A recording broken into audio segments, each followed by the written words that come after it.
A Xunta suma novas solicitudes de axudas para a reconstrucción das vivendas afectadas polos incendios. A conselleira de Vivenda e Planificación de Infraestructuras, María Martínez Allegue, visitaba esta semana diferentes localidades da comarca de Valdeorras e Monterrei para coñecer a situación dos veciños cuxos fogares se viron danados polos lumes.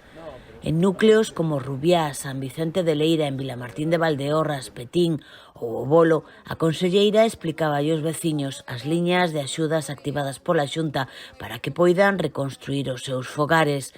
Allegue tamén se achegou en Vilamartín de Valdeorras ata unha das 16 oficinas habilitadas pola Xunta para asesorar os afectados e axudalos a tramitar as solicitudes. A verdade é que están a ser días intensos, pero é o que temos que facer e transmitir en todo momento que seremos áxiles, estamos a ser áxiles na tramitación destas solicitudes. A día de hoxe, a esta hora, temos 10 solicitudes presentadas, 6 delas son precisamente aquí en Vilamartín, outras son en Petín, en Cualedro, en Quiroga.